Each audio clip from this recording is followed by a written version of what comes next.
بسم اللہ الرحمن الرحیم۔ میرے بھائیوں، کیا آپ کو معلوم ہے کہ موسیٰ علیہ السلام نے بکری کے ساتھ کون سا عمل کیا؟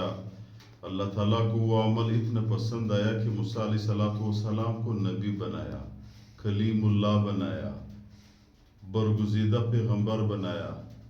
اللہ تعالیٰ نے اس کو کتاب دے دیا، مسلسل مکمل کتاب دے دیا۔ وہ کون سے عمل تھا؟ صرف ایک بکری کے ساتھ موسیٰ علیہ السلام نے کیا ہے۔ تو وہ عمل بتاتے ہیں میرے بھائیوں۔ موسیٰ علیہ السلام مختصر لمبا مسئلہ میں مختصر بتاتا ہوں، آپ لوگوں کو پتہ نہیں ہوگا۔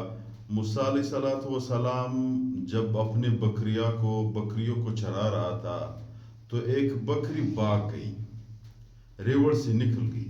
موسیٰ علیہ السلام اس کے پیچھے بھاگتا رہا۔ مختصر کتاب میں لکھا ہوا ہے کہ موسیٰ علیہ السلام کے پاؤں پہ دانے نکلے، موسیٰ علیہ السلام کی جوتے پھٹ گئے اس کے پیچھے۔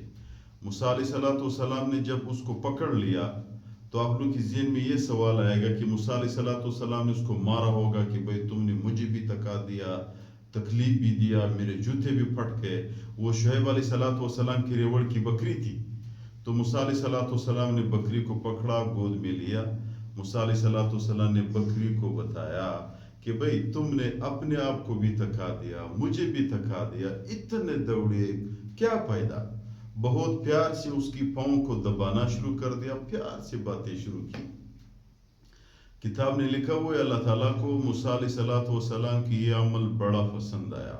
فرشتوں کو اللہ تعالیٰ نے فرمایا دیکھو میرے بندے کو، مناسب یہ تھا اس کے ساتھ کہ پاؤں کاٹتا، غصہ آ جاتا اس کا، لیکن موسیٰ علیہ السلام کو غصہ نہیں آیا، اس کی پاؤں کو نہیں کاٹا، اس کو مارا نہیں، پیار کے ساتھ اس کی پاؤں کو بھی دبا رہے اور اس کو کہتا بھی ہے کہ بھئی اپنے آپ کو بھی تکا دیا، مجھے بھی تکا دیا۔ تو اللہ تعالیٰ نے فرمایا یہ عمل مجھے بڑا پسند ہے، اس کو میں نبوت دے دیتا ہوں۔ تو لمبا واقعہ ہے، واپسی پہ جب آ رہا تھا اللہ تعالیٰ نے موسیٰ علیہ السلام کو نبوت دی۔ کلیم اللہ اس لیے اس کو کہتے ہیں کہ اللہ تعالیٰ سے براہ راست ہم کلام ہوا، باتیں کی ہے، اس لیے کلیم اللہ موسیٰ علیہ السلام کو کہتے ہیں۔